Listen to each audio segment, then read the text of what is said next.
예, 안녕하십니까. 김진호입니다.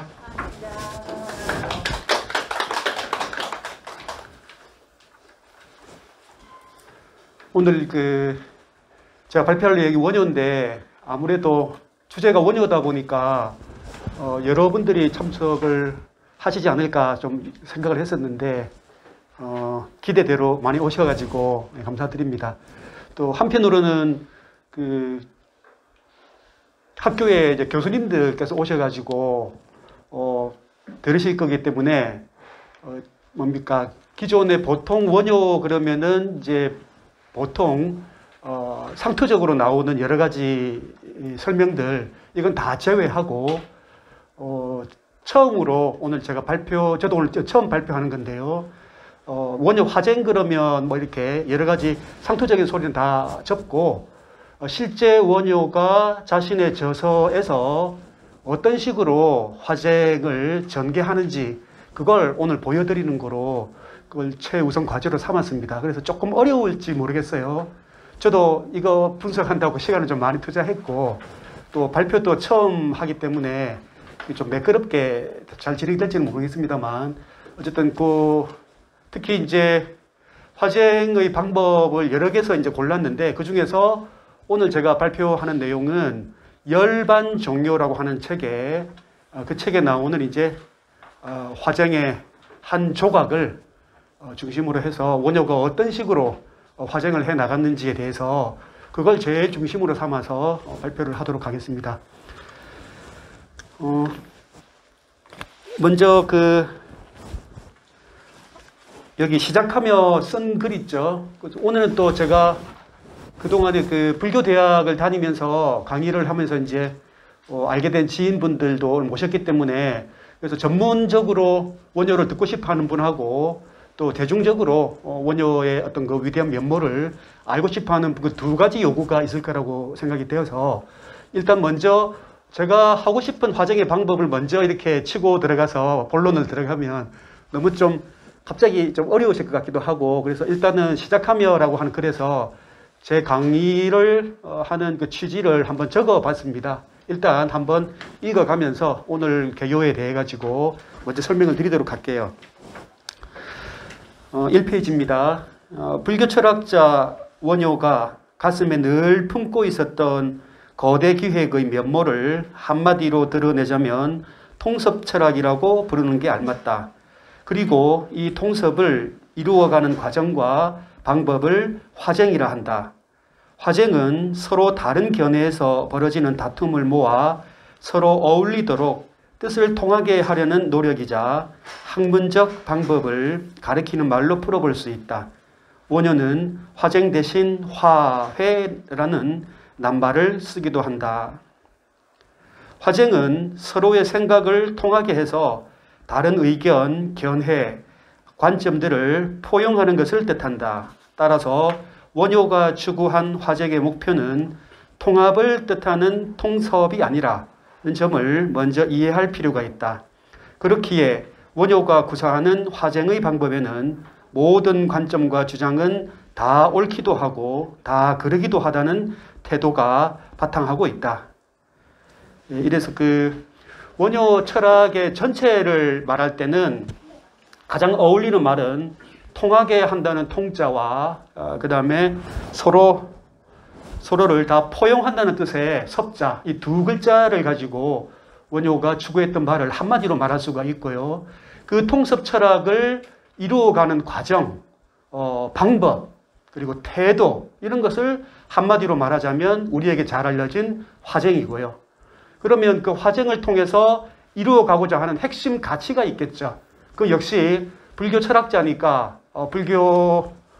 불교도답게 해탈 열반 깨달음 이런 걸 이제 말씀을 이제 할 수가 있겠지만 해탈 열반 깨달음 대신에 원효가 즐겨 쓰던 말은 역시 통섭과 화쟁을 담아낼 수 있는 언어를 썼습니다. 그게 또 우리에게 또 알려진 바 일심이라고 하는 단어, 하나의 마음이라고 하는 단어, 그리고 때로는 요 일심 대신에 일미라는 말도 씁니다.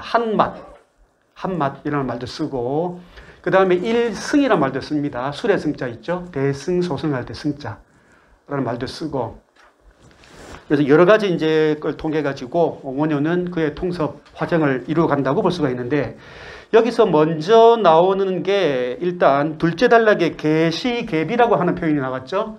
모든 게 다 맞기도 하고 다 틀리기도 하다.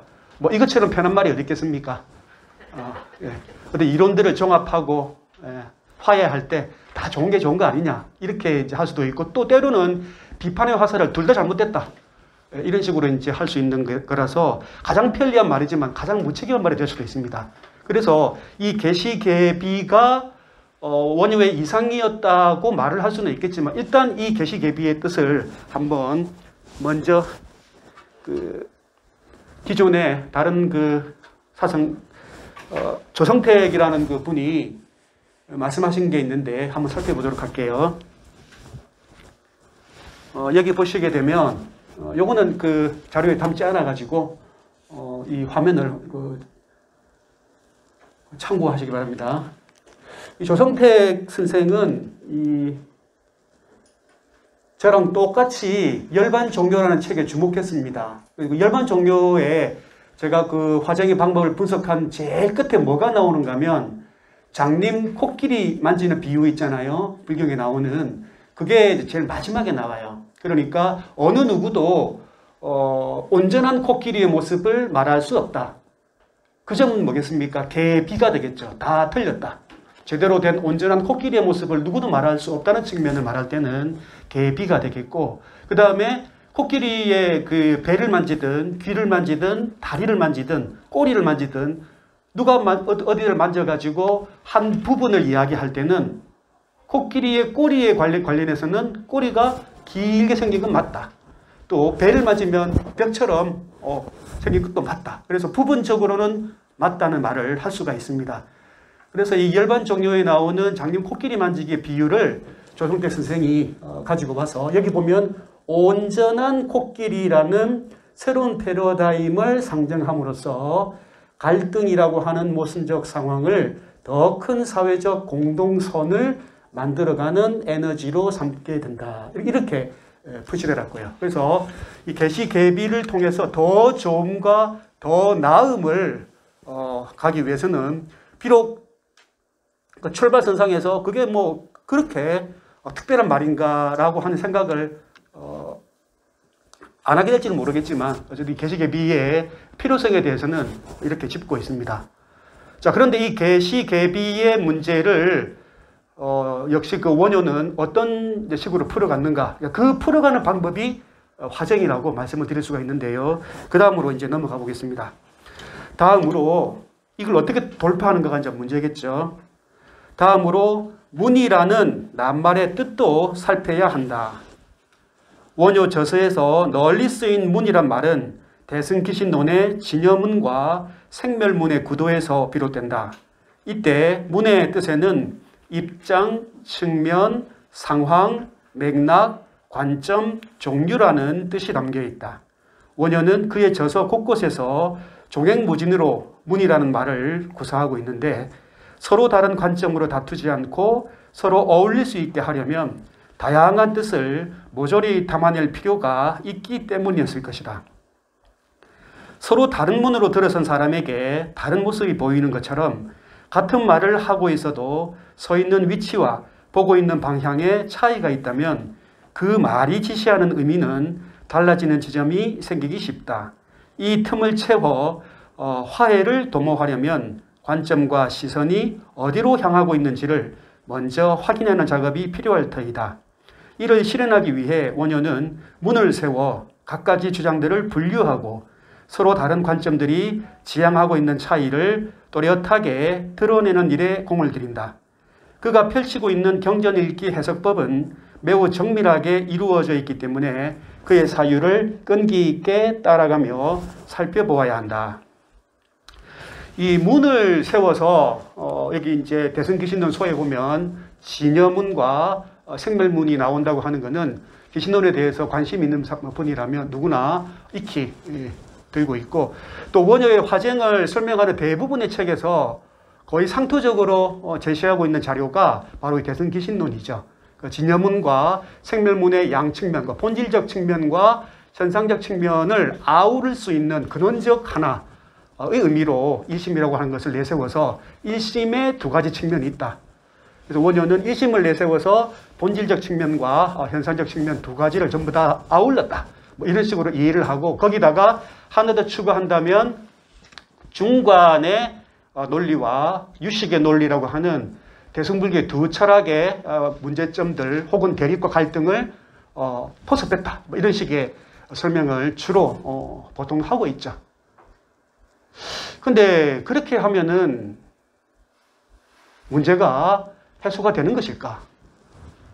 그러면 원효는 중관도 잘 알고 유식도 잘 알고 해서 둘의 장단점을 잘 파악해서 뭔가 새로운 것을 제시해야 되는데 그러나 그건 사실 대승기신론에서 이미 1심에 이문이 있다라고 해가지고 설명을 하는 방식이었죠. 그래서 정말 원효가 말하고 싶은 것은 무엇일까라고 하는 것을 드러나지 아직 않았다고 볼 수가 있습니다.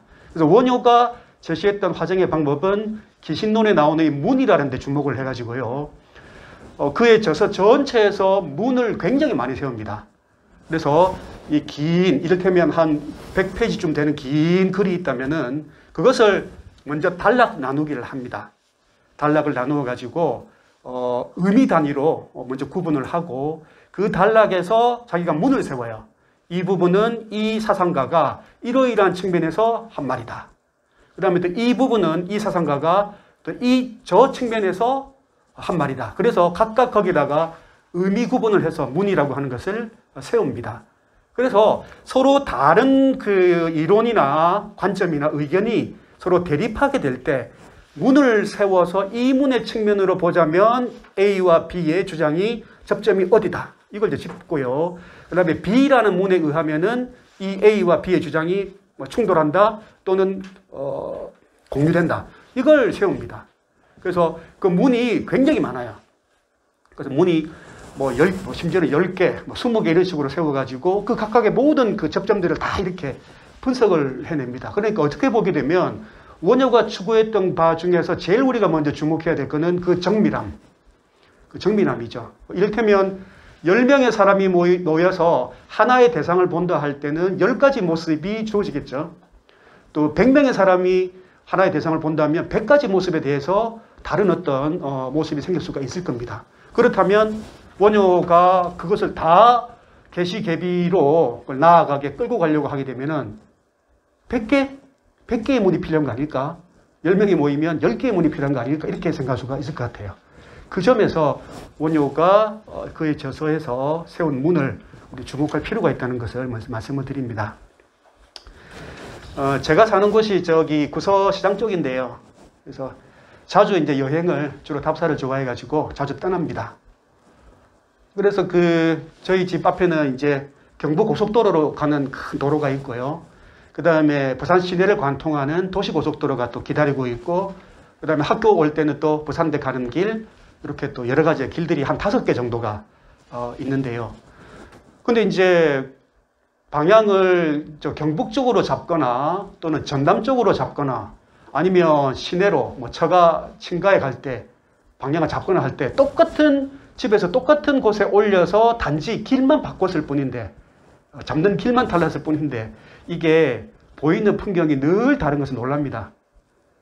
이게 같은 장소가 맞나 하는 놀랍니다. 방향만 살짝 바꿨을 뿐인데 그 보이는 풍경이라고 하는 게 굉장히 달라서 내가 사는 이곳이 맞나 싶어 생각할 때가 꽤 있습니다. 그리고 또 그게 밤에 보면 또 다르대요. 밤에 보면.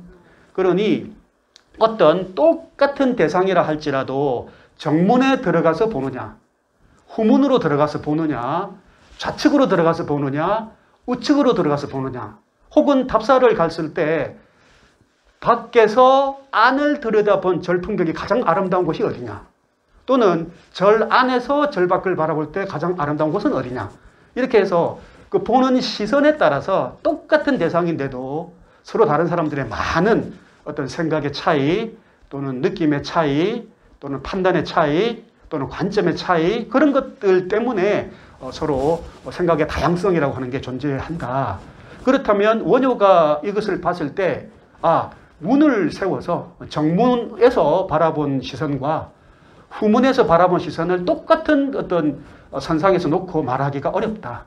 이것부터 먼저 철저하게 구별을 하고 난 다음에 차이의 장점이나 단점이나 선과 악이나 유익함과 해로움을 논해야지 이 문을 세우지 않고 마구잡이로 이걸 비교하면 안 된다라고 하는 그런 어떤 것에서 대단한 어떤 그 정밀함을 정성을 들여서 이걸 분석하고 있는 장면을 볼 수가 있습니다. 그래서 제가 지난 울산대에서 한 5년 동안 원효 작업을 했었고요. 또 제 일생에 큰 계기가 된 게 금강산맥 경론 번역을 맡아가지고 매주 이제 시험 치듯이 이 번역을 했습니다. 원고 일주일에 50매씩 정도 이제 번역을 해서 연구 책임자 박형 교수님에게 이제 숙제를 보내면 또 이제 빨간 펜 첨삭 당하죠. 그렇게 해서 이제 매주 여름 방학, 겨울 방학 한 번씩만 쉬고 명절 때 쉬고 해가지고 쭉 연결을 했었는데 118중가를 했던 기억이 나요. 그래서 그때 좀 원효를 진하게 읽었는데 읽으면서 늘 드는 생각은 어떻게 이렇게 정밀하게 할까. 그래서 그 학자로서의 그 뭡니까 어떤 대단한 존중의 생각들을 좀 가져볼 수가 있었는데 그런 어떤 치밀함과 정밀함으로 한 땀 한 땀 썼던 책들이 바로 원효의 저서라고 볼 수가 있거든요. 그래서 이 문에 대한 것을 먼저 염두에 두고 볼 필요가 있습니다. 그래서 우리가 지금 일상에서 쓰는 말이 관점이라는 말을 쓰지 않습니까? 또 여기 또 시선이라는 말도 제가 적어놨는데 이건 조금 의도적입니다. 그래서 무언가를 본다고 할 때 이 본다는 말이 관점이잖아요. 그러니까 점을 보는 겁니까? 초점을 맞춰서 본다. 이렇게 볼 수가 있고요. 시선이라 할 때도 역시 뭡니까? 본다인데 이게 선을 본다는 말입니다. 그래서 우리의 시각과 관점과 이런 것들이 아주 일면적이다라고 하는 측면을 벌써 이 단어에서 보여주고 있는 게 아닐까 이런 생각들을 해볼 수가 있습니다. 자, 그 다음에 이제 세 번째로 가겠습니다. 그 1페이지 마지막 단락인데요. 세 번째 핵심어는 일심이다. 흔히 일심을 한 마음, 큰 마음으로 번역하여 갖가지 대립이나 차별을 처음부터 벗어나 있는 근원적인 것으로 이해하는 경우를 어렵지 않게 볼 수 있다. 일심을 이렇게 이해해도 좋을까? 여기서는 원효가 실제로 구사하고 있는 화정의 한 장면을 꼼꼼히 따라가며 일심이 어느 지점에서 등장하는지를 살펴보고 그 뜻을 풀어보기로 한다. 이렇게 해서 이 내용의 이제 참고는 뭐 제가 쓰긴 썼지만은 대부분의 그 아이디어의 도움을 그 아래 적은 세 분에게 얻어서 나름대로 제 생각대로 재구성해서 한번 이제 써봤습니다. 자, 그러면 이제 실제로 열반경 종요에 나오는 원효의 생각을 이제 읽어가 보도록 할게요. 일단 이 책이 열반경 종요지 않습니까? 열반경이라는 거는 두 개가 있는데 하나는 우리가 소승불교라고 말하는 열반경이 있습니다. 거기는 이제 부처님이 이제 마지막 여정에서 당신의 고향이었던 곳으로 이렇게 이제 임종을 맞이하기 위해서 이제 가시다가 중간에 만나는 사건들에 대한 기술들, 그래서 마지막 설법을 비롯해서 갖가지 이제 여러 가지 사건들을 모아서 기록한 게 소승의 열반경, 대반 열반경이라고 부르고요. 여기 나오는 열반경은 대승의 열반경입니다. 대승의 열반경은 열반이 얼마나 위대한 것인가라고 하는 것을 대승의 관점으로 이야기를 하고 있죠. 근데 여기 종교란 말이 붙어 있죠. 종료란 말이 붙어 있는데 종이란 거는 그야말로 마루, 위, 중요, 최상 이런 뜻을 가지고 있겠고요. 요라는 말은 예전에 이게 허리를 뜻했어요. 육다를 변을 집어넣으면 지금 허리 요자라고 그러고 지금은 중요하다는 뜻으로 쓰지만 원래는 허리에서 나온 뜻입니다. 그래서 최고 위 그리고 중요한 허리 이런 뜻을 두 개가 가지고 있기 때문에 종료라고 하는 말에 지금으로 말하면 핵심 내용이라고 간단히 풀어볼 수가 있어요. 그래서 원효 저작에서 그 붙는 말 중에 금강산매경론 그러면 금강산매경이란 것에 대해서 자세하게 나의 논지를 담아서 기록한 저작이다 하는 뜻으로 금강산맥 경론이라고 볼 수가 있고요. 그 다음에 한 경에 대해서 기존의 모든 논의를 종합해서 아주 분석적으로 자세하게 해설을 담은 책이다라고 할 때는 소가 붙습니다. 대승기신론 소, 그러죠? 소라는 말이 붙고요. 주석스라는 소리입니다. 그 다음에 지금처럼 종료라는 말을 붙일 때가 있습니다. 열반경 종료, 무량수경 종료, 법화 종료 이런 말을 붙이게 되면 한 경전에 나오는 여러 가지 주로 이제 논의하고 싶을 내용이 많을 때 그걸 간략하게 줄여서 핵심을 전하겠다. 이렇게 이제 그런 포부를 보일 때는 종료라는 말을 씁니다. 그 다음에 원효 자체의 저작, 그러니까 경전에 대해서 간략하게 핵심을 드러낸 것은 종료를 붙이고 어떤 경에 대해서 자세한 풀이를 담은 것은 소라고 했고요. 또 논이라고 했고요. 또 하나, 이건 경에 의지한 경을 풀이한 책이 아니고 원효 자신의 사상을 담은 책이 있습니다. 뭐가 있죠? 신문화쟁론요. 이건 어떤 경을 풀이한 책이 아니고 자신의 견해를 담은 책입니다. 그래서 신문화쟁론이 그런데 아쉽게도 신문화쟁론의 전문은 전하지가 않습니다. 1910년도인가 해인사 그 팔만대장경에서 그 원효가 쓴 신문화쟁론의 상하권 중에서 상권에 해당하는 판 2개가 발견돼 가지고 일부만 내용이 전합니다. 10가지 아마 불교 교학에서 서로 부딪힐 수 있는 쟁점이 될 수 있는 그런 점을 10가지를 뽑아가지고 아주 상세하게 아마 자신의 어떤 그 의견을 충분하게 풀었을 건데 아쉽게도 다 볼 수는 없고요. 그 중에 한 2꼭지 정도를 살펴볼 수 있는 것으로 되어 있죠. 또 하나는 그 이장이라고 하는 저술인데 이장이는 이제 우리가 이 대상의 참모습에 대해서 진실에 대해서 말하기가 어려운 이유는 첫째는 알매 문제가 있어서 지적 장애 때문에 대상의 참모습을 알기가 어렵다는 측면과 그 다음에 우리 마음에서 또 하나의 문제점인 감정의 측면, 정서의 측면의 장애로 대상의 참모습을 보기가 어렵다. 그래서 2가지 장애물 때문에 우리는 진리 또는 진실 또는 사물의 참모습을 보기가 어렵다는 점을 자신의 견해를 내세워서 저술한 책이 이장입니다. 그래서 이장이는 아마도 우리가 주목해서 봐야 될 책인데요. 그러니까 원효가 바라본 번뇌론 또는 번뇌 철학 뭐 이렇게 말할 수가 있을 겁니다.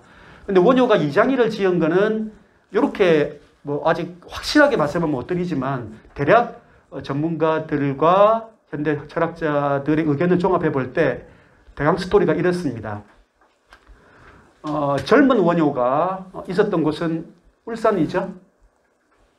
울산에서 낭지라고 하는 분에게 공부를 배웠다고 적혀 있습니다.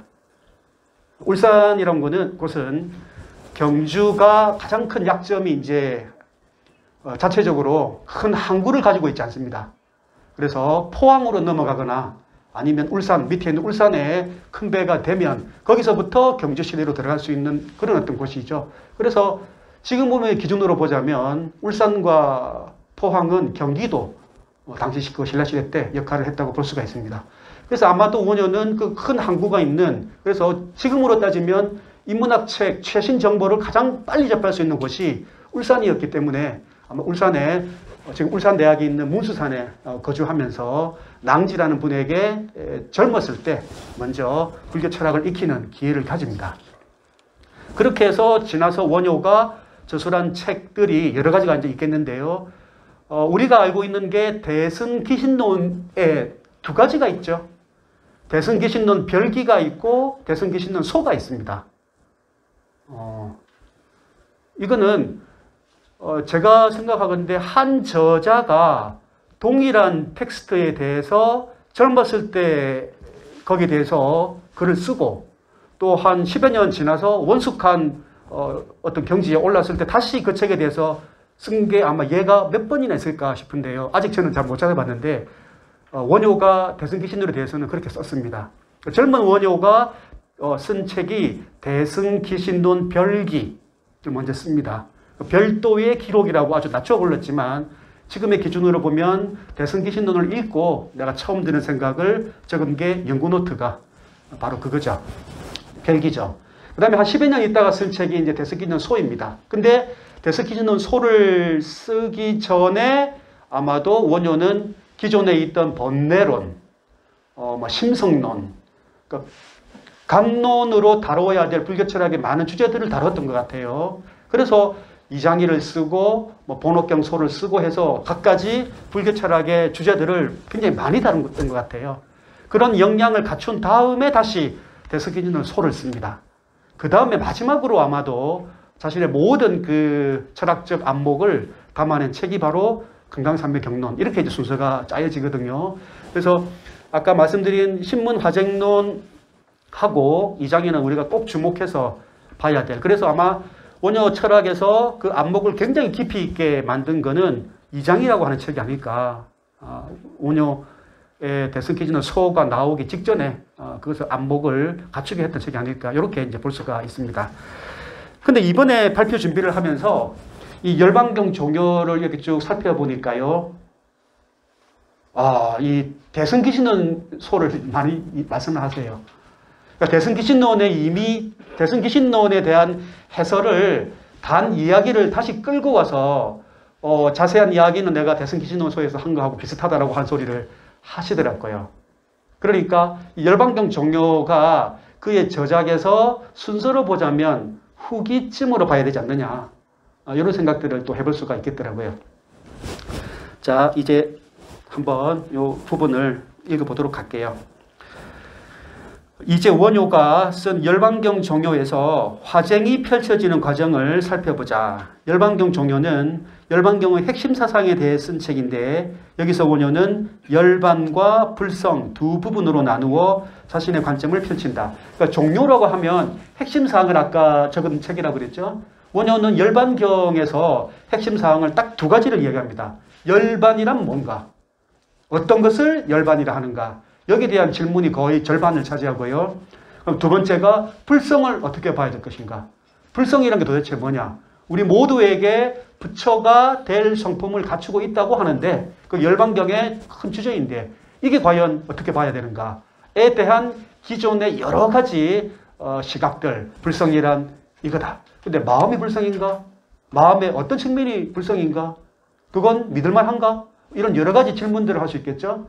그런 각가지 질문들에 대한 기존의 물론 중국이겠죠. 중국의 대단한 사상가들이 불성에 대해서 이야기한 부분들을 원효는 포착해가지고요, 그걸 6가지로 정리합니다.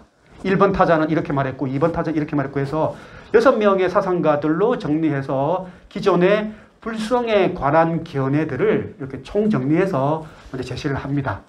그러면 그 6가지 주장들이 서로 부딪히는 점과 합쳐지는 점과 그런 공유 또는 다른 측면들이 있겠죠. 그걸 원효는 정리해 가는 겁니다. 그래서 오늘 소개해드릴 내용이 바로 여기에 해당됩니다. 불성에 대한 논의를 시작하는 첫머리인 불성의 바탕을 나타내는 부분에서 원효는 당시 이 불성, 곧 인간은 누구나 부처가 될 가능성을 지니고 있음에 대한 불교 사상가들의 갖가지 해석을 모두 6가지로 정리하여 소개한다. 이렇게 되어 있습니다. 첫 번째는 미래에 있을 부처라는 결실이 불성의 바탕이라는 주장이다. 그러니까 열반경에서 말하는 주제가 그거잖아요. 누구라도 미래에 부처가 된다라는 주장이죠. 그래서 이게 불과합니다. 부처라는 결실을 이룬다. 미래에 이렇게 되죠. 그러니까 미래에 있을 부처라는 결실이 바로 불성의 바탕이다. 그런 어떤 주장에 의하자면 우리는 누구나 부처가 될 수 있다고 하는 그런 어떤 의견을 말할 수가 있겠습니다. 이게 이제 첫 번째라는 주장이죠. 그러니까 깨달음과 거리가 먼 사람의 경우라도 불교 용어로 따지면 일천재라고 부르는데, 지금은 부처를 이루는 뛰어난 능력이 없을지라도 열반경에서는 미래의 부처를 이룰 수 있다고 말하기 때문에 부처라는 결실, 바로 그게 불성의 바탕이 된다고 주장하는 관점입니다. 두 번째는 현지에 있는 사람들이 불성의 바탕이라는 주장입니다. 그 부처라는 결과가 있다고 하더라도 그걸 이루는 것은 사람이다. 사람에 초점을 맞춘 것이죠. 그리고 그 사람은 마음을 거느리는 주인인 사람이 바로 위대한 깨달음을 이룰 수 있기 때문에 사람이야말로 불성의 바탕이 된다는 견해입니다.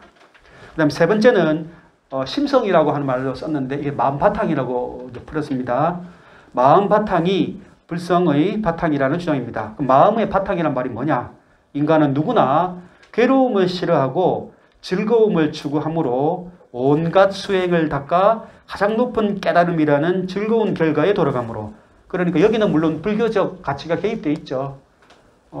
세속에서 추구하는 이익과 쾌락을 싫어하고 또 그야말로 성스러움의 세계인 열반, 깨달음의 세계를 즐거움이라고 보아서 그런 가치가 개입되어 있긴 합니다만 그래서 그 가치에 따라서 누구나 괴로움을 싫어하고 즐거움을 추구할 것이므로 그 수행의 정당성을 여기서 미리 부여해 넣었죠. 그에 따르면은 바로 마음 바탕이 가장 중요한 불성의 원인의 바탕이 된다는 해석입니다. 네 번째는 마음에 있는 신령스럽고 없어지지 않는 성질이 불성의 바탕이라는 주장입니다. 인간은 이 마음을 몸 안에 갖추고 있으므로 마음에 있는 신령스럽고 없어지지 않는 성질이야말로 불성의 바탕이라는 관점이다. 이건 이제 수행을 통해서 향상의 경지를 도모하겠다라고 하는 마음이 지속되고 간직된다고 보는 어떤 긍정적 측면이 되겠죠. 이렇게 본다면 일심을 가장 간단하게 풀어보자면 한결같은 마음, 이렇게 풀어볼 수가 있겠고, 삼매라고 하는 선정의 경지도 한결같은 마음을 유지, 지속할 수 있는 능력의 갖춤 정도로 풀어볼 수가 있을 겁니다. 자, 그 다음에요.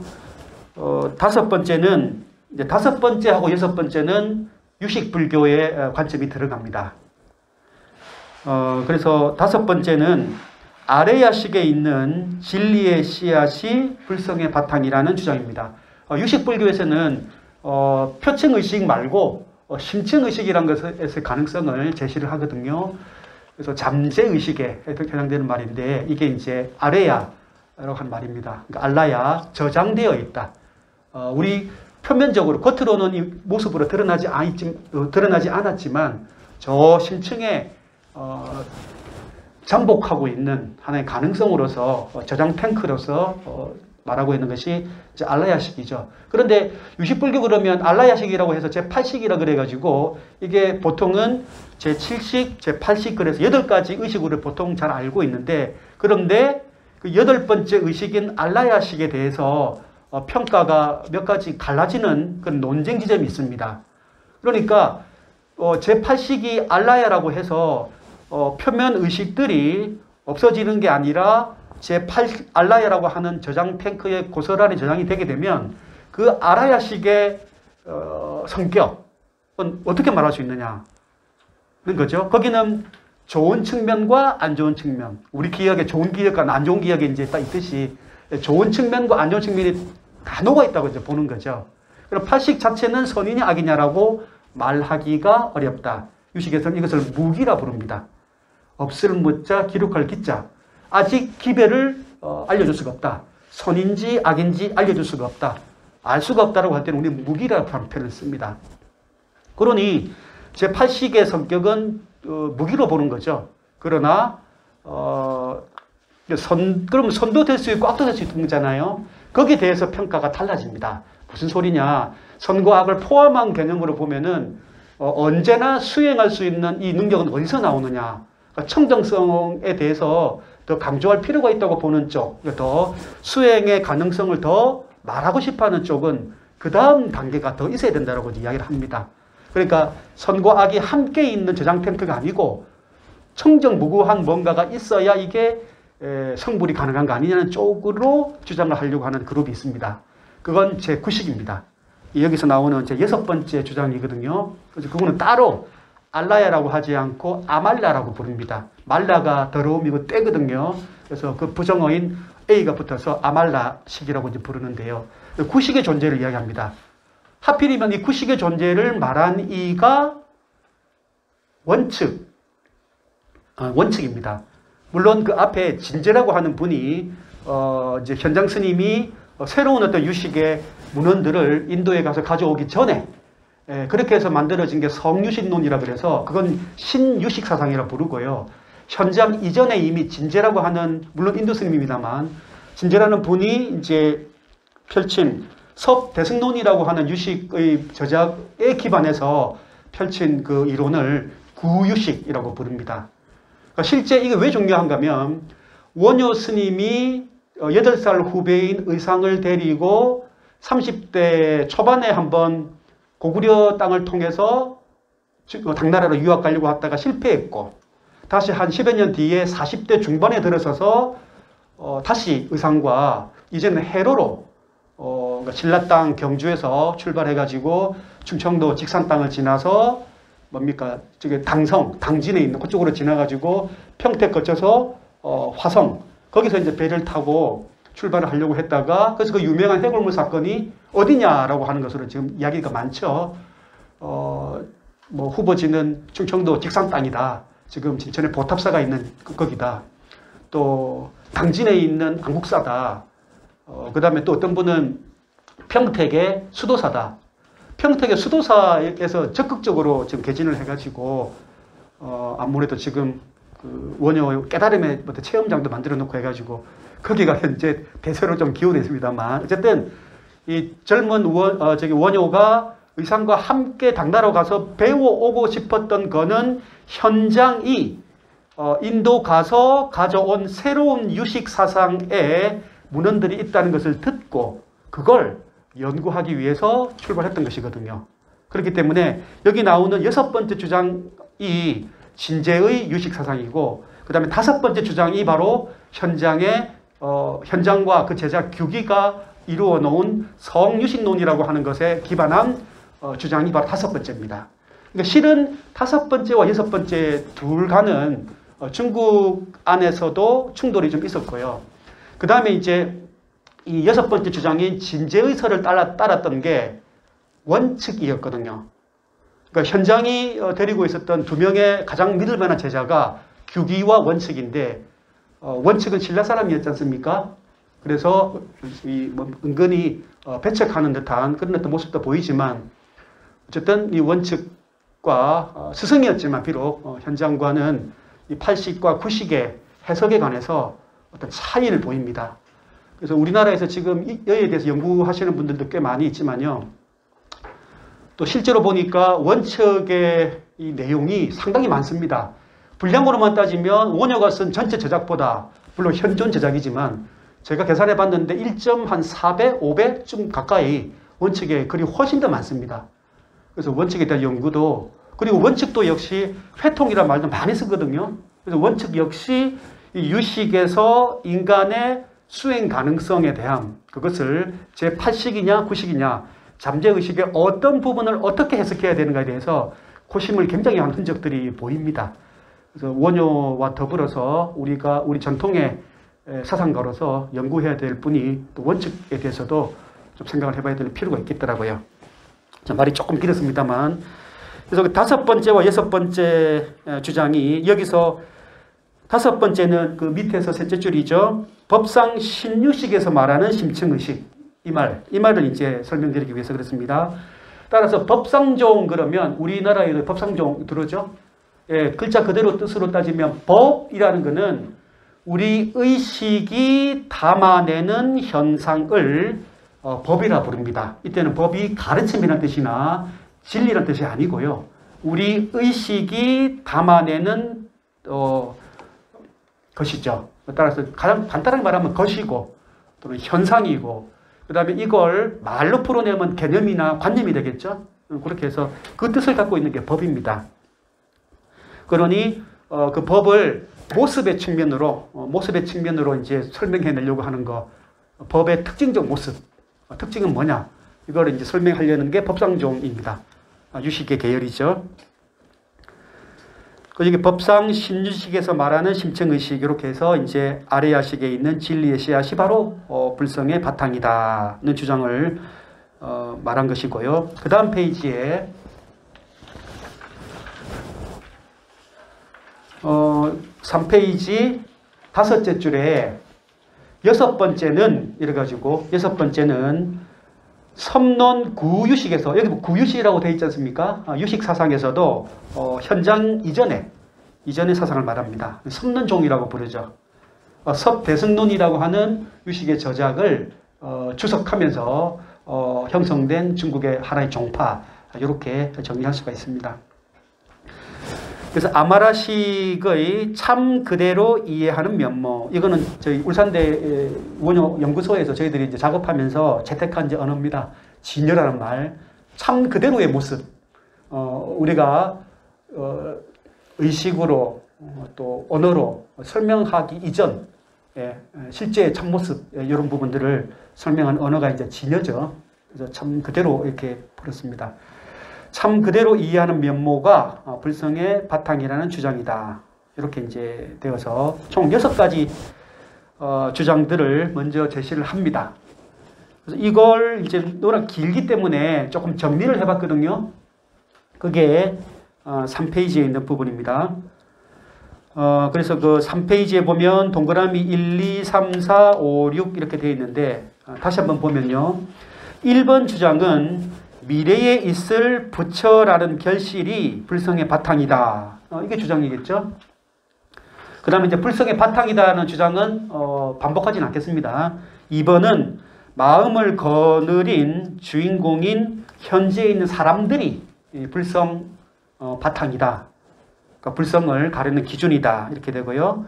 세 번째는 괴로움을 싫어하고 즐거움을 추구하는 마음 바탕이 불성의 바탕이다. 그 다음 네 번째, 마음에 있는 신령스럽고 없어지지 않는 성질이 불성의 바탕이다. 그럼 다섯 번째는 아레야식에 있는 진리의 씨앗이 불성의 바탕이고, 여섯 번째는 아마라식의 참 그대로 이해하는 면모가 불성의 바탕이다. 이렇게 이제 됩니다. 원효는 그 기존의 불성에 관한 이 주장을, 서로 다른 주장을 이렇게 6가지로 정리를 했고요. 각각의 이제 이게 누구 건지를 적어놨어요. 명시를 했는데 3페이지에 1번 보면은 다매법사라는 분인데, 이분은 그 전기를 잘 알 수가 없습니다. 그 축도생의 주장을 계승했다고 하니까, 그리고 축도생의 주장을 그 축도생이라는 분이 그 구마라집의 그 제자 4명 중에서 이제 한 분이죠. 그리고 이분이 이제 열반경의 대가였다라고 이제 알려져 있는데, 그분의 주장을 계승했다니까 아마 축도생의 제자가 좀 되겠죠. 대략 시기가 5세기 초반으로 볼 수 있고요. 그다음 두 번째가 이제 양나라. 2번, 3번, 4번 보시면 전부 양나라라고 되어 있죠. 예, 중국의 그 남북조 시대에, 그러니까 삼국지 시대가 그 사마이의 반란에 의해서 진나라 시대로 바뀌고, 그 진나라 시대가 조조가 삼국의 나라들을 평정하기 위해서 북쪽의 기만민족들을 용병으로 끌어와 가지고 전투를 많이 벌이죠. 그래서 그 삼국지 시대가 이제 지나갈 무렵에 되면 그 기만민족들이 점점 세력을 확대해 가지고 북쪽을 장악하게 되고 북이라는 나라를 세우게 되고요. 쫓겨간 진나라는 동진으로 내려갔다가 송제, 양진으로 변모하면서 되는데, 제가 이걸 설명을 드리는 이유는 그 시기가 삼국지가 끝나는 시기부터 송제, 양진이 이어지는 그 시기가 남북조 시기고요. 그 시기가 바로 불교 경전이 가장 활발하게 번역되고 불교의 갖가지 이론들이 만들어지고 성립되던 시기입니다. 그래서 위진남북조가 어떻게 보면 불교가 실질적으로 동아시아에서 자리 잡는 계기가 됩니다. 그래서 저는 위진남북조에 대한 대단히 관심을 갖고 있습니다. 그리고 아마도 기만민족들이 중국의 한족과 힘겨루기를 하면서 그런 어떤 정치적 그런 어떤 그 세력 다툼이 없었으면 과연 중국 땅에 불교가 뿌리 내렸을까? 좀 의구심을 갖고 있습니다. 왜냐하면 제가 알고 있는 중국의 한족들은 나라 통치를 위해서는 유교, 채용하고 있고, 그 다음에 살면서 복 좀 받자, 좀 잘 살자, 그래서 뭔가 믿어야지 해서 믿는 거는 도교면 충분했거든요. 굳이 불교를 받아들였을까 생각을 합니다. 아무래도. 근데 기마민족들의 입장은 다르죠. 기마민족들은 초원을, 대초원을 달리는 사람들이고, 그들에게 가장 중요한 건 가축이고요. 그 가축이 쓰려면 풀이 필수고요. 풀이 쓰려면 비가 와야 됩니다. 그래서 비님을 불러주시는 하느님을 철석같이 믿고요. 그래서 우리랑 이 혈연관계가 대단히 가까워요. 그렇기 때문에 무속의 나라이기도 하고요. 그러니까 이들은 하느님을 믿는 신앙이 굉장히 발달해 있습니다. 그러니까 지금으로 보면 중국의 장안에서 저쪽 터키까지 이어지는 실크로드 쪽에 있는 그 주요 교역로들이 있죠. 전부 하나님 믿는 사람들 대단히 많습니다. 지금은 이슬람이 장악했죠. 그전에는 전부 유이신을 믿는 어떤 신앙들이 대단히 발달되어 있습니다. 그래서 그분들이 인도의 어떤 신앙을 가지고 중국어로 전해지는데 역할을 했다 그러면은 당연히 어떤 변모가 예상되는데, 그게 바로 이제 우리가 알고 있는 보살 신앙이라든가 어떤 정토 신앙이 만들어지는데, 나름대로 해석을 할 때 구원자로서의 어떤 신앙이 부각된 것은 그들의 저는 공적이 크다 봅니다. 따라서 그들을 제외하고서 인도의 그 정통 불교가 중국에 그대로 이식되었을 것이라고 보는 것은 대단히 소박한 생각이고요. 중앙아시아의 기만민족들의 어떤 시각들이 충분히 녹아 있다고 저는 봅니다. 그래서 이런 부분들 때문에 저는 위진남북주를 대단히 주목하고 있고요. 그래서 이 양나라라는 것이 대략 송제 양진의 양나라가 50년 조금 더 이렇게 이어지는데, 그때 보면은 남경, 양나라의 수도 남경에서 승림법사라고 하는 분과 그 다음에 광택사의 법원법사라고 하는 분, 또 심지어 양나라 무제인 4번의 주장은 양나라 무제인 소연, 양나라 무제이죠. 이분도 그 양나라를 말아먹은 죄값도 좀 있지만, 불교적으로 보게 되면 뭐 여러 가지 일을 많이 했던 것 같아요. 실제로 자기도 연구를 많이 했고, 특히나 열반경을 그렇게 좋아했답니다. 그리고 그 아들인 사람은 또 우리가 알고 있는 금강경 뭡니까? 과목도 한 사람이죠. 그래서 양나라와는 우리와 좀 관계가, 동아시아 불교와는 밀접한 관계가 좀 있습니다. 자, 6가지를 설명을 드렸고요. 그 다음에 이제 6개의 의견에 대해서 이제 각각 원현을 이제 드디어 시비를 가리기 시작합니다. 4페이지부터죠.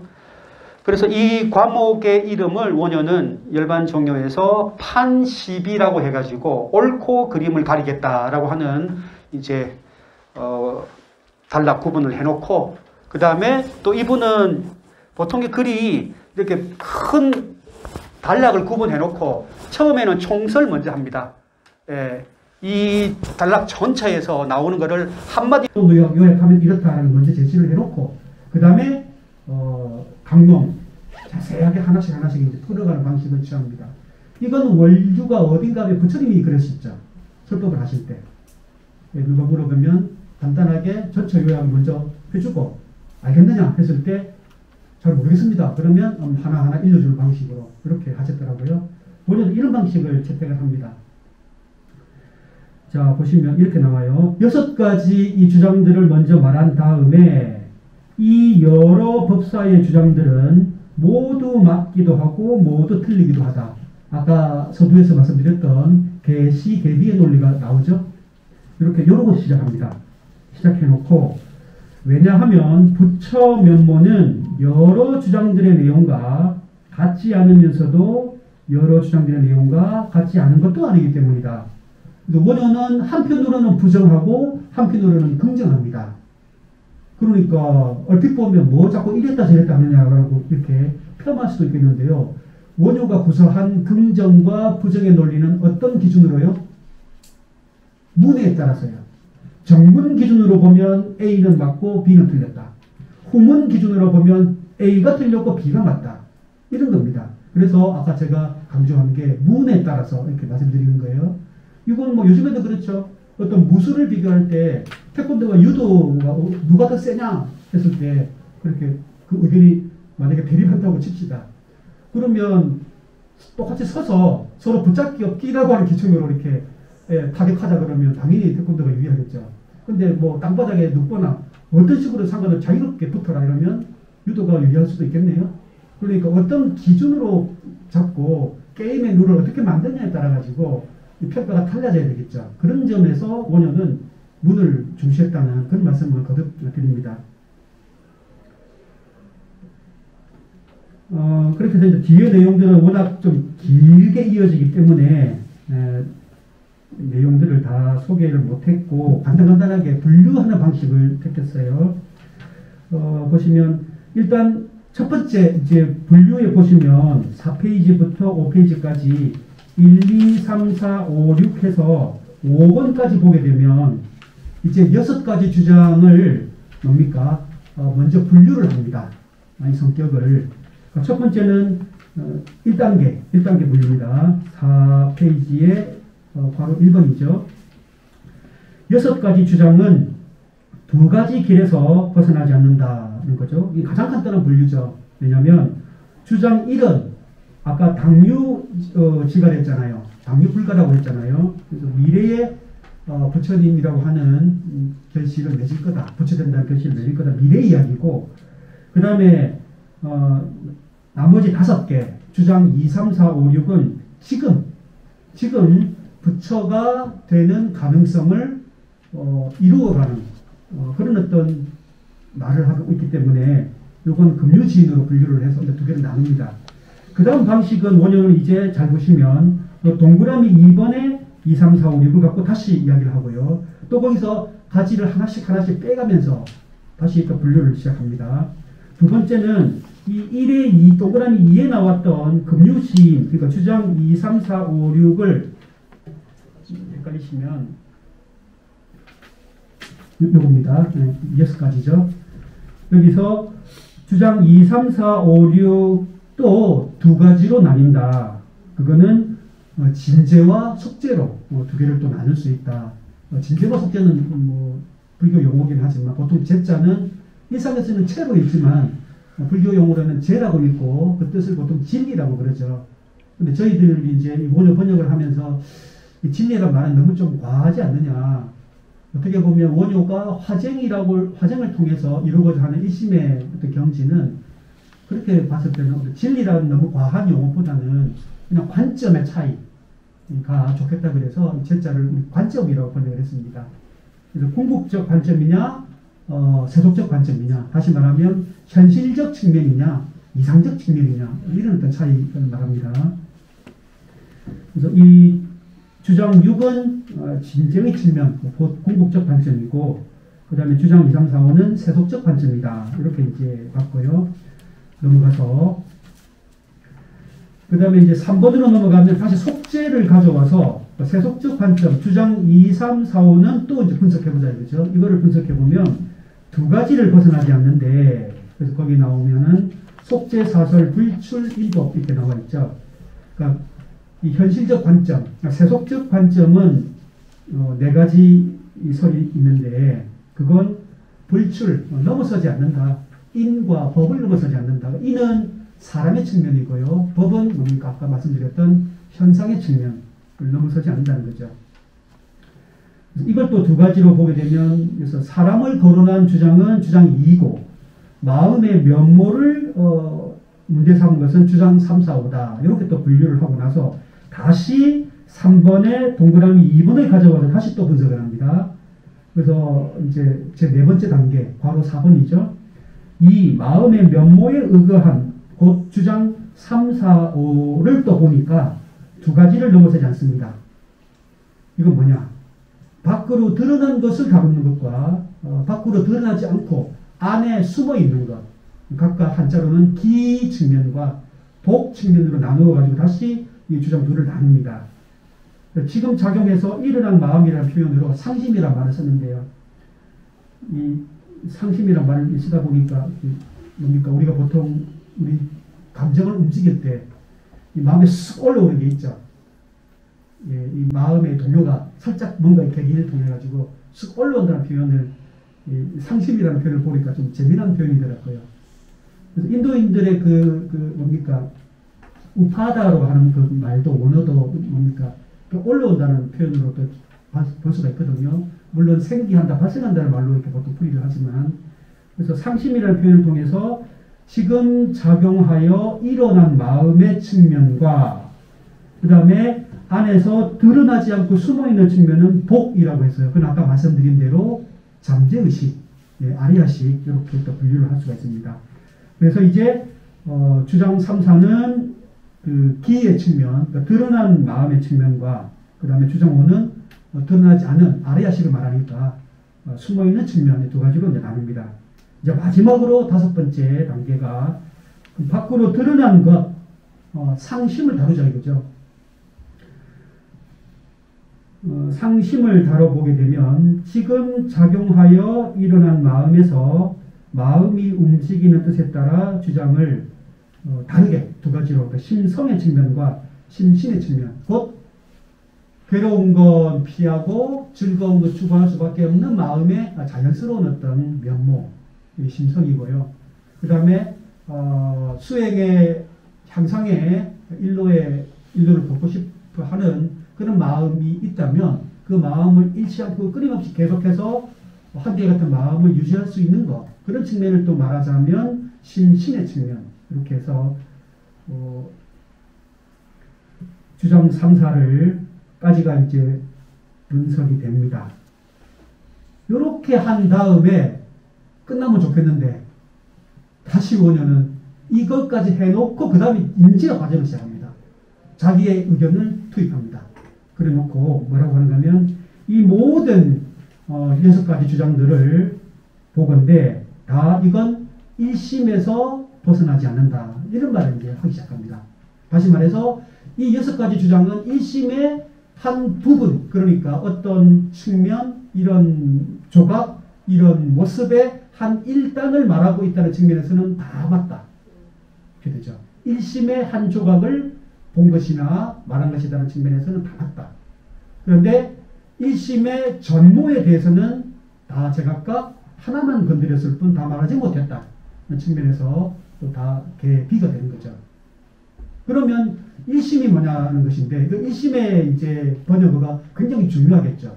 이 1심은 본질과 현상이 분리되기 전에 근원적인 마음입니다. 이런 식으로 가게 되면 이건 신비주의입니다.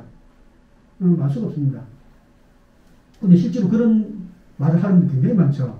무분별이 대승불교의 중심이고, 그래서 생각이 없는 경지, 이런 것도 추구하게 되고, 여러 가지 어떤 그 본질적인 어떤 언어들을 많이 구사를 하게 되는데요.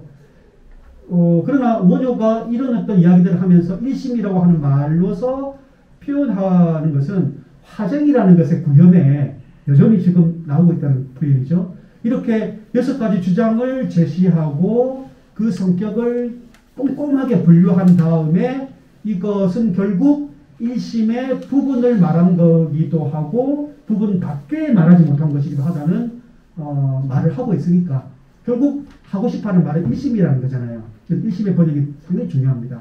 따라서 화쟁의 목표를 염두에 둔다면 1심이라는 말은 한 마음, 큰 마음 이런 식으로 번역해서는 안 되고 하나처럼 통하는 마음 이렇게 볼 수가 있습니다.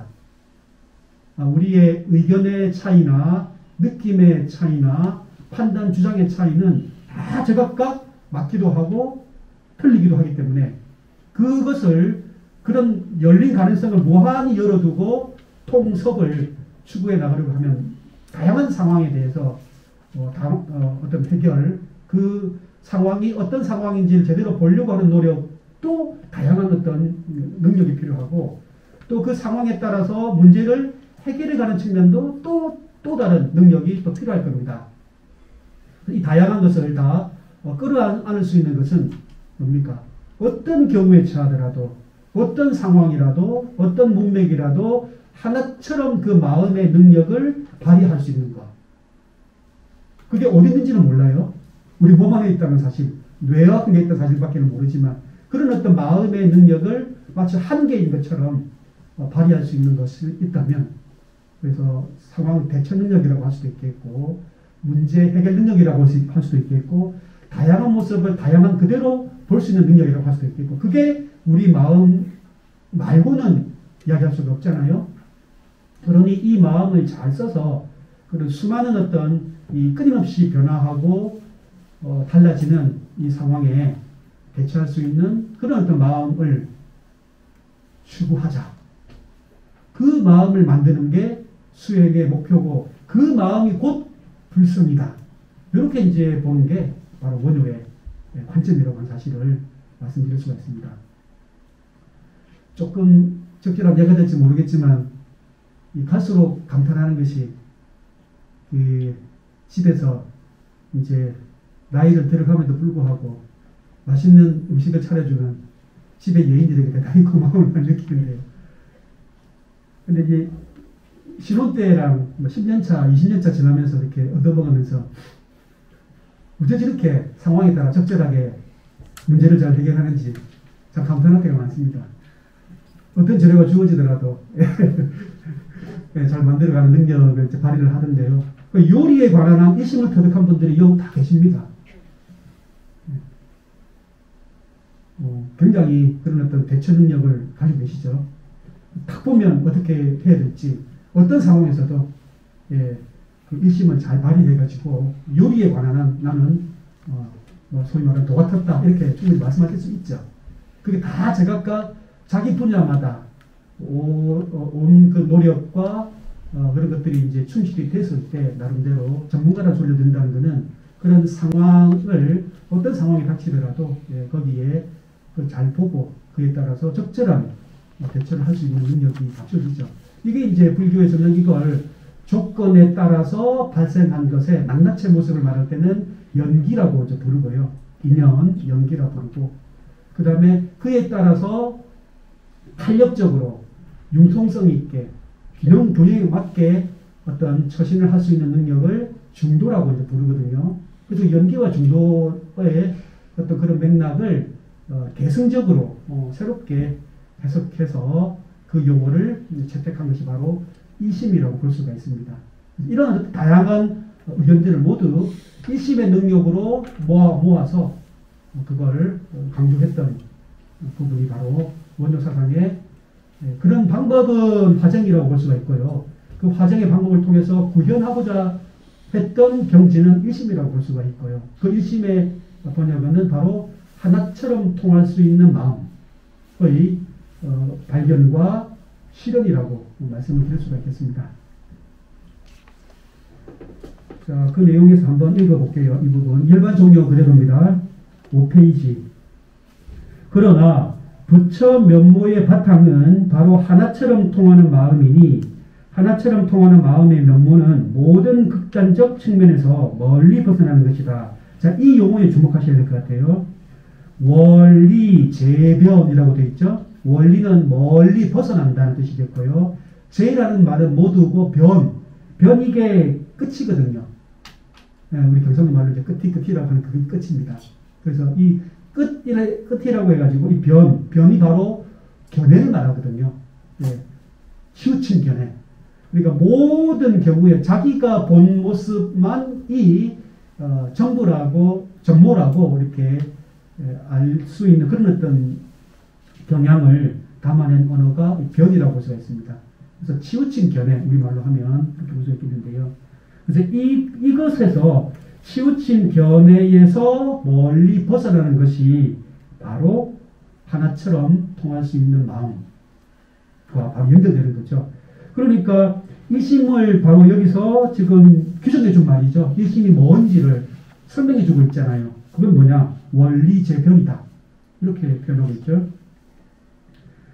그리고 바로 이어집니다. 모든 극단적 측면에서 멀리 벗어나기 때문에 불성의 바탕을 무엇이라고 주장해도 모두 부처 면모의 바탕에 해당하는 것이 없고 해당하는 것이 없기 때문에 부처 면모의 바탕에 해당하지 않는 것도 없다. 이제 원효의 긍정법, 부정법 이게 그냥 섞어놓은 것이 아니라는 측면을 이해하시겠죠.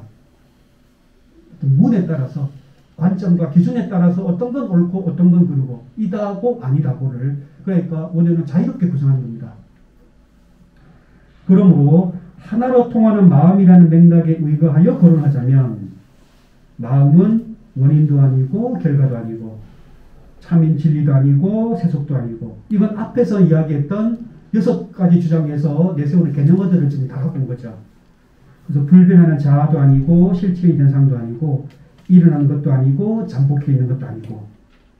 그런데 현상을 발생시키는 조건이라는 맥락, 영이라는 맥락에 의거해서 거론하면 어떻습니까? 마음은 일어난 것이기도 하고 잠복해 있는 것이기도 하고 현상을 짓기도 하고 자아를 짓기도 하고 세속이 되기도 하고 진리가 되기도 하고 원인을 짓기도 하고 결과를 짓기도 하고. 그렇기 때문에 이러한 어떤 관점들을 바로 그러하지 않으면서도 그러하지 않은 것도 아닌 면모라고 말합니다. 일심에 의거한다면, 일심을 추구한다면 그렇게 되겠죠.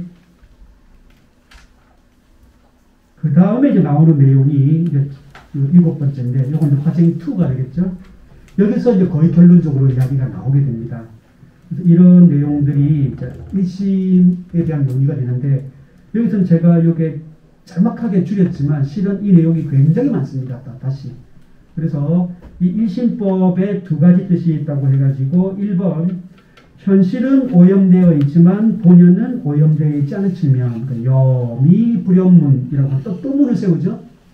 다시 문을 세웁니다.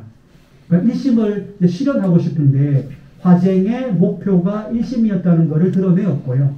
그 다음에 일심을 이제 어떻게 실현할 것인가의 측면은 다시 이제 이야기를 하는데, 그러니까 마음이 오염되어 있다는 측면과 마음이 오염되어 있지 않는 측면이 있으니까 부처가 될 수 있지라고 하는 가능성의 인정과, 그러니까 가능성의 인정과 실현의 가능성 이런 것들 다 이제 이야기를 하는 겁니다. 따라서 현실은 오염되어 있지만 본연은 오염되어 있지 않은 측면과, 그 다음에 2번 본연은 오염되어 있지 않았지만 현실은 오염되어 있는 측면, 그 2가지로 나누거든요. 첫 번째를 한맛처럼 고요하여 분별이 그친 측면, 이건 곧 적정이고 불교가 추구하는 열반이고요. 이것을 다시 한맛처럼 열반에 이룰 수 있게 하는 우리들의 마음과 생각의 펼침을 일미라고 이렇게 표현을 하고 있죠.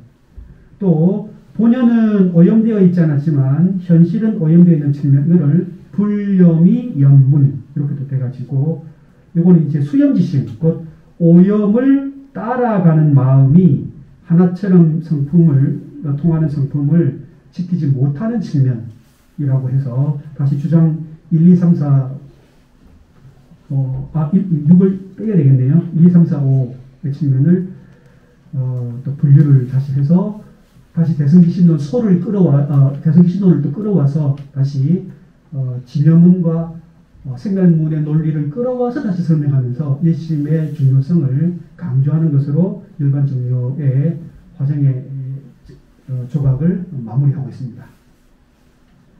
그 밑에 적어놓은 것은 일반 종료 6가지 주장에 대한 그 전문이거든요. 이거는 참고 삼아 넣어놨습니다. 이걸 읽어보시고 이게 6가지 주장이라는 점을 정리를 하는데 참고로 하셨으면 좋겠습니다.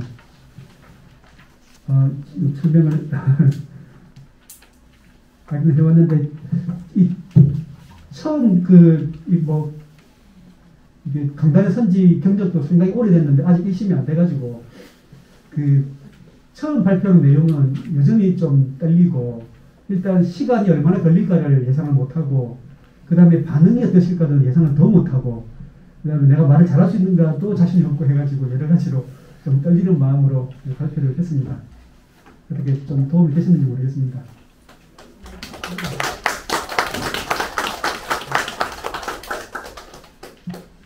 이제 조금 편하게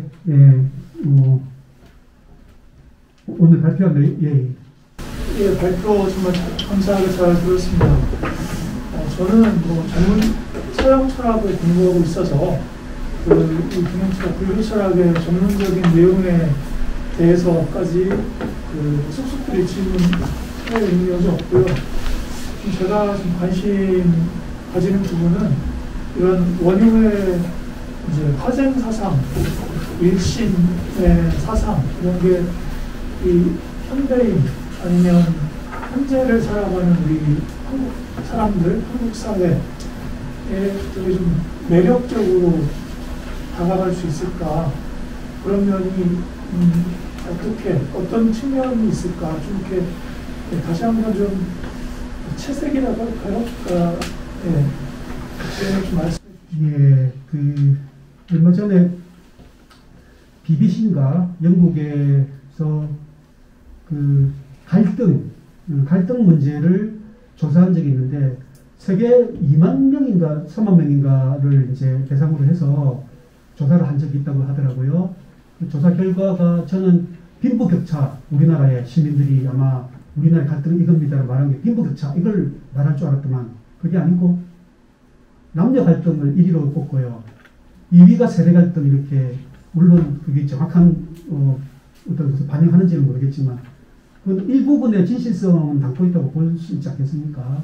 그래서 갈등 해결이 저는 우리 사회에서 풀어가야 할 큰 과제, 제일 큰 갈등은 역시 남북 갈등 문제부터 시작해가지고 남녀, 그 다음에 가장 가까이는 지금 지적한 대로 우리 20대들 특히 남녀 갈등, 세대 간의 소통이 안 되는 거 이런 부분들이 이제 중요하다고 보는데 이게 원효가 제시한 거로 연결시켜 보게 되면 이 문을 세워서 소통을 한다는 측면. 그래서 이 문제가 어디서 비롯되는지 원인을 제일 먼저 파악을 해야 되겠고 또 원인을 파악했다 하더라도 그 해결책에 있어 가지고는 이 원효와 같이 어떤 그 맥락에 따라서 관점에 따라서 그 문을 잘 설정을 해가지고 그 문제 해결에 이런 어떤 적용시키는 방법 이것을 좀 하나의 참고 사항으로 할 수 있지 않느냐. 그냥 뭐 우리 토론에 봐도 좀 중구난방으로 이렇게 이야기가 오고 갈 때가 많은데 이런 좀 정밀한 사유의 방법을 우리 철학 쪽에서 끊임없이 조금 비판도 하고 해서 갈등 해결에 우리의 합리적 사유가 좀 잘 적용될 수 있는 어떤 계기로서 원효의 사고가 참고가 되었으면 한다는 그런 어떤 말씀을 드릴 수 있겠습니다. 네. 제가 이제 저도 기독량은 많이 했지만 불교에 대해서 잘 모르고 또 원효에 대해서 더 모르는데 일단 그렇게 전제를 깔고 제가 들어보니까 원효 스님이 엄청나게 학문적으로 탁월하신 분이다라는 걸 일단 느끼겠는데 그렇다면 원효 스님이 저런 이제 예를 들면 아까 법사 이야기한 거잖아요. 예. 그럼 여섯 법사들도 그만큼 원효 스님만큼 탁월하게 자기 논지를 펼치고 있다라는 거죠. 예. 제가 볼 때는. 예. 그러니까 저렇게 논지가 디테일하게 세련되고 디테일하게 한다라는 것 자체는 결국에는 그 불교에 대한 학문적으로는 엄청난 디테일한 그런 논쟁이 벌어지게 되는데 근데 그때 당시에 이제 신라 시대의 어떤 상황을 볼 것 같으면 삼국 통일 전 단계에서 엄청난 전쟁이 계속 벌어지고 있었을 거고 그리고 저만큼 글을 아는 사람들은 대단히 이제 학식도 풍부하고 우리 입장에서 보더라도 하루에 8시간 노동하는 사람이 저만한 지식을 얻긴 힘들고 저 소리 들으면 무슨 말인지도 모를 건데 결국은 원효 스님이 결국 스님이 됐을 때는 학문적인 업적을 이루기 위해서 과연 스님이 되었을 건가. 다시 말해 제가 서양 철학을 하기 때문에 그 서양 철학은 자연과학적 지식이라든 여러가지 철학적 지식을 쌓아 올리는 데 목적을 뒀을 건데 불교라는 그 종교적인 특성이 그런 지식을 쌓는 목적을 두지 않았다고 할 것 같으면은 지금 신라시대 그 사람들이라든지 아니면 그 신라를 둘러싸고 있는 그런 사람들이 엄청난 고통에 뻔히 알고 있으면서도 저런 디테일한 논지를 펼쳤을 때 도대체 원효 스님은 무슨 마음을 가지고 저렇게 무슨 목표의식이라든지 현재 당시에 어떤 마음을 가지고 저렇게 디테일한 논지를 펼쳤을까 이런 생각이 드는데 그러면은 원효 스님이 그때 당시에 심경이랄까 이런 거는 어떻게 됐길래 저런 식으로 디테일하게 펼쳤습니까? 그렇게 질문하시면 자리가 많지요. 저도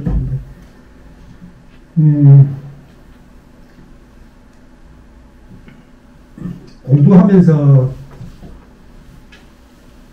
가장 되고 싶은 경지는 부처님 공부하면 나 부처님의 머릿속으로 한번 들어가고 싶고 또 원효 공부하면 원효의 머릿속으로 한번 들어가고 싶고 그래서 원효와 대화를 조금 오늘 책을 통해서 하고 싶은 그런 어떤 좀 궁금함이 있는데, 짐작컨대 말씀을 드리면요. 원효가 구성한 1심은 하나의 개념어이긴 한데, 제가 볼 때는 그이가 일생 동안 추구하면서 쌓았던 어떤 그 태도가 스스로가 1심이 아니었나 싶은 생각이 듭니다. 스스로가요. 일단, 원효는 당대 그 전쟁이 치열한 상황에서 일단 다른 사람들 전부 다 권력의 중심에서 뭐 고문이라고 하는 이름으로 전부 다 권력의 주변에서 맹돌았지 않습니까? 가장 의형제였던 의상마저도 당나라 가서 요즘 말로 하면 학위 받아와야 대접받는 시대이기 때문에 학위를 받으러 같이 가다가 중간에 우리가 잘 알고 있는 해골물 사건 통해가지고 자기는 뭡니까? 홀로 여기 남아서 공부하는 것으로.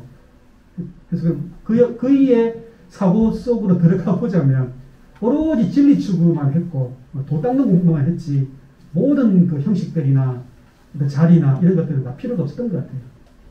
그런 어떤 그야말로 일로 매진하는 그런 어떤 정신만큼은 아마 똑같은 예가 없지 않나 생각이 듭니다. 그리고 제가 또 주목하는 것은 이분이 국사라고 호칭을 들을 만한데 그 화쟁 국사라고 호칭을 듣긴 듣죠. 근데 그건 고려 숙종 때 화쟁 국사는 칭호가 내려지거든요. 시호가. 그러면 돌아가신 건 686년이니까 거의 한 400년 가까이를 나라에서 공식 인정하는 승려로 국사 칭호를 못 받습니다. 400년 동안이나 그랬거든요. 근데 고려 초만 해도 균여 같은 경우에 대단한 분이라고 막 원효 스님 칭송하는 글들을 쓰거든요.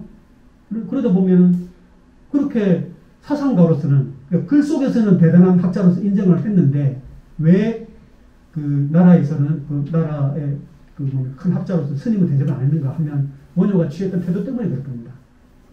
제도권에 들어가지 않으려는, 그러니까 쓴소리하고 바른 소리하고 그런 권력의 편에 지식을 제공하지 않았고 하는 그런 측면들 때문에 아마 밉보인 측면들이 상당히 많았다고 저는 봅니다. 협조하지 않고. 그래서 이런 어떤 자기만의 어떤 학문의 세계를 열 수 있지 않았느냐. 그러니까 드물게 학문의 세계하고 어떤 인품, 실천에까지도 다 그야말로 하나처럼 통하게 성취한 분이 아닌가. 저는 그렇게 보고 있습니다. 너무 제가 찬양했습니까?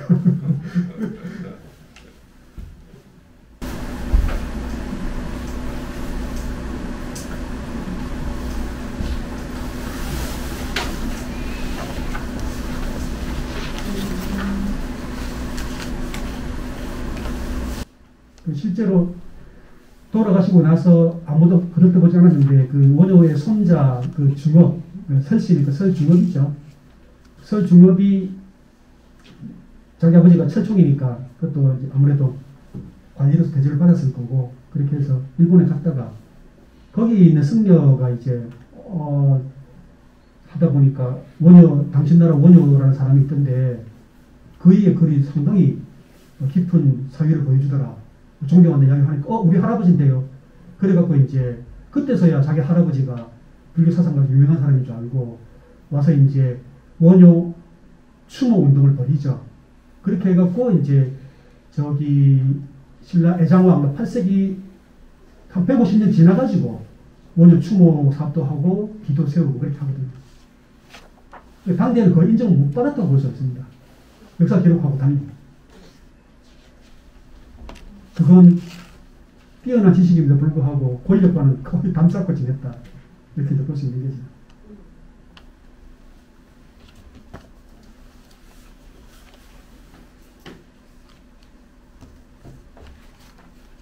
그리고 또 하나, 그 요섭공주와의 일도 결혼을 많이 하잖아요.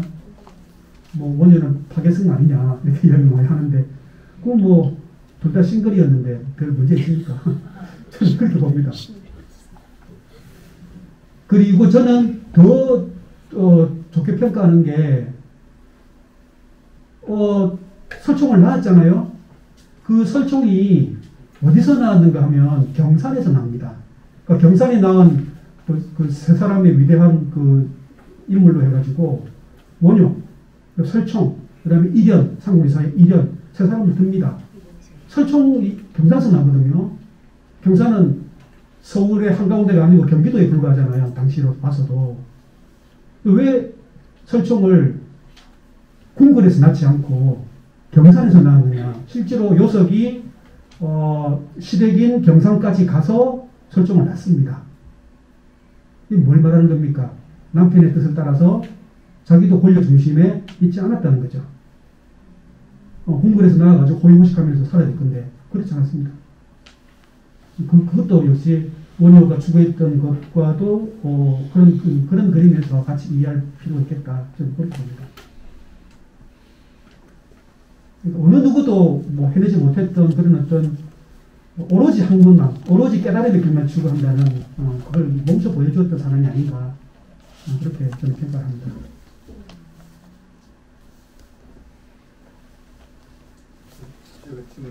예. 제가 선생님 강의 굉장히 잘 들었는데요. 아까 우리 정대용 교수님도 질문한 것과 약간 비슷한 맥락인데, 우리가 사실 저기 원효의 이 화전과 일심은 이 텍스트 해석상의 문제를 그죠 이렇게 현실에 꺼내서 현실적인 어떤 갈등 문제에 적용할 때 사실 얼마나 저기 효용성이 있는지 이걸 따지는 걸로 주로 해석이 굉장히 많이 되지 않습니까?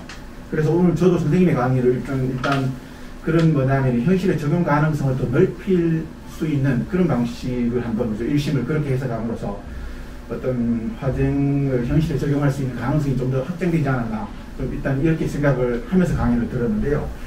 일단 저기 이 화쟁과 일심이라는 게 이 텍스트 해석의 문제라는 거는 우리가 저기 문이라는 것 자체가 어떻게 불교의 어떤 텍스트를 해석할 때 어떤 특정한 어떤 관점을 가지고 혹은 특정한 측면을 강조함으로써 뭐 그저 불교의 어떤 일부분을 마치 진리나 이렇게 해석을 하니까 말하자면은 저기 그걸 저기 뭐 개시 대비 뭐 이런 논리를 비롯해서 저기 일심을 가지고 이렇게 그죠 뭐 어떤 이 활동을 하려고 뭐 그런 건데요. 근데 일단 저기 이 문이라는 말 자체가 우리가 뭐 장자라든가 니체와 같이 목표를 이미 설정해 놓은 상태에서 말하자면 지금 문제를 넘어서서 화쟁의 어떤 확장성이 좀 없다는 건데, 그래서 오늘 저기 선생님께서 뭐냐면 1페이지에 말하자면 일심을 주로 처음부터 대립을 벗어나 있는 근원적인 마음, 그죠? 이렇게 주로 해석한다라고 말하는 것은 이런 해석을 지향해서 새로운 해석을 그죠? 이렇게 내놓으시는 그런 목적이었잖아요. 일단 지금 저는 그렇게 이해를 했습니다. 그래서 말하자면 하나의 마음으로 일심을 해석할 경우에는 이 하나의 마음이 애초에 뭐 대립을 벗어나 있는 본래적인 마음이기 때문에 이미 진리는 확고히 정해져 있어요. 그래서 말하자면 뭐 갈등을 해결하는데 이미 답은 나와 있는데 갈등을 해결하는 게 아무런 쓸모가 없다 이 말이잖아요. 그 과정 자체가. 그런데 이 일심을 말하자면 하나처럼 통하는 마음 혹은 하나로 통하는 마음 이렇게 재해석을 하게 되면은 사실 이게 애초부터 벗어나 있는 그런 근원적인 마음이 아니라 뭐 대립을 벗어나서 뭔가 하나로 향해서 나아가야 되는 이런 마음으로 읽힐 여지가 굉장히 많습니다. 그래서 선생님께서 굉장히 현실적으로 뭐냐면 일심을 뭐 어디에도 대처할 수 있는 마음, 그죠? 이렇게도 표현을 하신 게 굉장히 매력적인 해석이고요. 말하자면 화쟁과 일심 사상을 현실에 확장해서 적용할 수 있는 여지를 충분히 줄 수 있는 일심에 대한 풀이라고 생각이 드는데, 근데 사실 일심을 말하자면 하나의 마음이 아니라 하나처럼 통하는 마음이라든가 하나로 통하는 마음 이렇게 했을 때 말하자면은 일심이 본래 가지고 있는 그죠? 근본적인 의미가 좀 상실될 가능성이 있지 않나라는 생각이 드는데, 하나의 마음이라고 했을 때 그 하나라는 게 아까도 말하자면은 부분적인 판단이 아니라 판단의 전체성을 의미하고, 대체로 뭐 하나의 마음 이러면은 보통 보면은 전체성을 의미하는 경우가 많지 않습니까? 그런데 이걸 하나처럼 통하는 마음, 하나로 통하는 마음 하면은 그 일이 가지고 있는 전체성이라는 의미가 상실되어 버린다는 거고요. 보통 우리가 일심이면 하나의 마음인데 이 하나가 전체성을 지시하는데 하나로 통한다거나 혹은 하나로 통한다 하면은 하나가 결코 전체성을 의미하기 힘들지 않나 이런 생각이 들고, 또 하나는 이 일심을 그렇게 해석했을 경우에 우리가 일심이 애초부터 대립을 초월해 있는 것이다라고 한다면은 일심 자체가 이미 뭐냐면은 완성된 어떤 진리로서 우리한테 다가오는데, 이걸 뭐냐면 과정을 통해서 뭔가 도달해야 되는 지점으로 해석해 버리면은 그거는 뭐냐면 진리는 미완성의 상태에서 완성의 상태로 나아가야 된다 이렇게 해석이 되어 버리기 때문에, 이게 말하자면은 우리 불교의 이 진제를 완전히 포기하는 것은 아니지만 진제를 굉장히 약화시켜버릴 가능성이 있다 이 말이죠. 대부분이 1심 같은 경우에는 어떤 삼매 체험이라든가 이런 것을 통해 갖고 그죠? 분명하게 저기 이 모든 어떤 불교의 근본적인 출발점이라고 할 수 있는데 이게 말하자면 미완성의 상태에서 완성의 상태로 나아간다고 해버리면 굉장히 속죄 차원을 그죠? 부각시켜버리고 말하자면 진제 차원을 굉장히 약화시켜버리는 그런 해석이 될 수도 있다는 그런 생각이 듭니다. 예, 뭐 역시 선생님 꼭 집어서 아픈 데를 또 건드리시네요. 예, 저한테도 그게 맞습니다. 예, 이걸 해 나가면서 그 하나는 말씀드리고 싶은 거는 그 원효를 읽으면서 조금 실망스러운 부분이 튀어나오는데 그게 뭐냐면 부처님 말씀에 나오니까 경진에 나오니까 이 맞는 말이다 하는 말로 치열한 논리를 전개하면서 끝에 그렇게 넘어가시는 부분들이 꽤 있어요. 이건 저는 같은 불교도로서는 상당히 기쁜 부분이긴 한데 철학적 측면에서는 그렇게 하면 안 되잖아요. 이미 설정을 하고 있기 때문에 큰 전제를 하고 있기 때문에 그래서 그 부분에서는 좀 걸리는 부분들이 있고요. 또 하나는 또 아까 선생님 말씀하신 그 현실적 측면의 강조는 저는 더 해야 된다고 봅니다. 혹 그 일심이라고 하는 것이 불교적 가치가 훼손될 가능성이 있다고 하더라도 그렇게 하지 않으면은 현실과 소통이 안 된다고 봅니다. 가장 비근한 예로 그 불교에서 무상정등정각이라는 표현을 쓰잖아요. 최상의 가장 보편적인 가장 위대한 깨달음이라고 하는 표현을 쓰는데 그래서 그건 어떤 그 언어나 뭐 학문이나 접근할 수 없다 이런 식의 표현을 써가지고 최고 높은 가치로서 쳐서 그게 목표로 이야기하는데 그걸 그렇게 모시게 되면 하나의 철옹성이 돼가지고 우리 일반 대중들은 아무도 접근하지 못합니다. 꼭 그것이 있다고 하더라도 그렇게 모셔둬야 되느냐. 그래서 무상 빼고 보편 빼고 그냥 깨달음만 말하면 안 되느냐. 그냥 깨달음만. 그러면 그 깨달음은 누구라도 이야기할 수 있죠. 그 불교에서 제시하는 것을 무상 정등 전까지는 아니라 하더라도 현실적인 어떤 깨달음의 측면을 이야기하자. 그래서 모든 대중들이 대승불교도답게 나도 부처가 될 가능성을 위해 노력을 할 필요가 있다. 그리고 현실적 측면을 더 강조할 필요가 있다고 저는 생각합니다. 그러려면 무상 정등정의 경제가 다 빼버리고 깨달음을 논의할 수 있다는 그런 이야기가 충분히 됐으면 좋겠습니다. 심지어 저도 몇 번의 깨달음 논쟁에 참여해봤지만 감히 깨달음을 논쟁하느냐 이런 어떤 목소리 많아요. 그래서 깨달음은 논의할 수 있는 대상이 아니다. 이런 어떤 그 장벽을 치고 있는 부분들이 많아서 그렇다면 이건 너무나 본질적이고 신비적이고 불교적 가치를 그저 전제하고 있는 부당한 문제가 아니냐. 이제는 불교도 이거를 좀 놓고 현실에서 현실 문제에 좀 더 이 가치가 그야말로 소통이 되고 적용이 되는가에 대한 고민이 되어야 된다고 봅니다. 그런 점에서 아직도 이제 원어를 이제 이심은 이렇게 번역해 보는 건데요. 물론 그 이번 책임자 박경 교수님의 리더에 의해서 우리 연구원들도 같이 노력하면서 이제 만들어낸 말인데 물론 그런 부족한 점은 저도 느끼고 있습니다. 그래서 추구하는 것과 또 현실적인 측면하고 이게 괴리 같은 거 조금 더 우리 불교만이 아니고 철학하는 사람들이 고민해야 될 문제가 아닌가 싶습니다. 한마디 더 말씀드리자면 철학하는 사람들이 그 만들어가는 구축해가는 논리가 한간소리가 되면 안 될 것 같거든요. 한간소리가 되지 않고 현실 문제에 직접 어떤 도움이 될 수 있는가 그게 어떤 것인가에 대한 고민이 충분히 좀 이루어져야 되지 않느냐 하는 생각이 듭니다. 네, 이상입니다.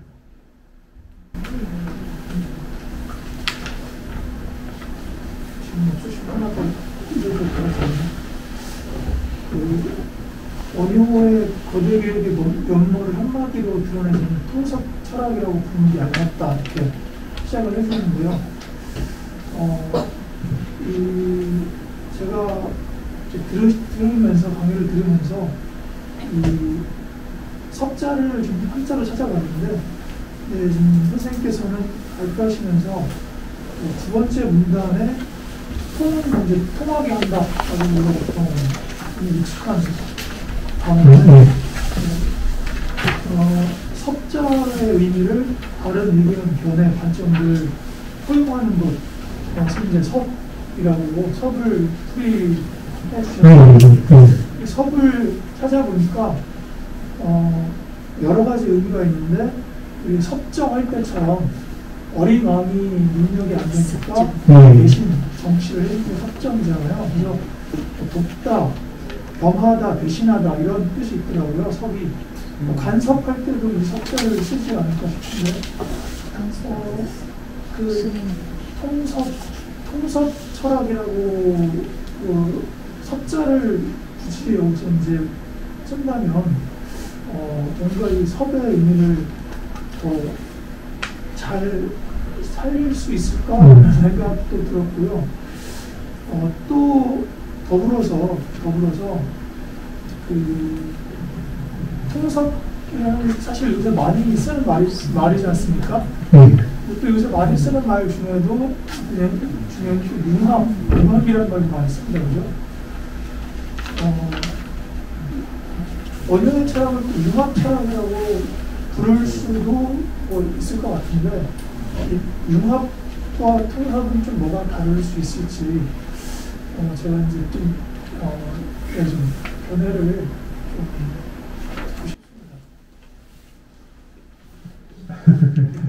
좀 아직 답을 잘 못 찾아가지고 적절하게 나와있어 어려운 부분입니다만 그 역시 이제 융합이라고 하면 보통 이제 일단은 인문학과 자연학의 그 소통을 말해가지고 하나의 어떤 그러면 그 어느 쪽이든 간에 보편성을 더 내세워가지고 누가 더 보편적인 어떤 그 기준에 의해서 양쪽을 서로 통하게 할 것인가 그게 엄청 중요할 것 같은데 그 보편에 대해서는 너무 어렵기 때문에 늘 물음표를 할 수밖에 없는데요. 어쨌든 간에 일단 보편성을 발견해야 된다는 것은 저도 뭐 동의를 하고요. 근데 섭은 그 여러 가지 뭐 거느리다 뭐 다스리다 이렇게도 되겠지만은 섭은 끌어안음 이 끌어안음이라고 하는 표현이 이 화쟁과 관련해서는 가장 적절하지 않을까 싶습니다. 니하고 내하고 서로 통한다 이죠. 그리고 우리가 쓰는 말에 화해라는 말도 있잖아요. 화해하자 했을 때 서로 뜻이 이제 깨지는 게 아니고 서로 어울리게 한다가 화가 되는 거고 해는 그래서 감정이 풀려난다 풀어진다는 말이 해가 되겠는데 그런 측면과 좀 연관시키자 보자면은 섭이란 것은 끌어안는다는 표현이 좋을 것 같습니다. 그러니까 상대에 보이는 그 부분적 타당성이나 그런 가치들을 모조리 끌어안는다는 측면에서 섭이란 말을 풀이할 수 있겠습니다.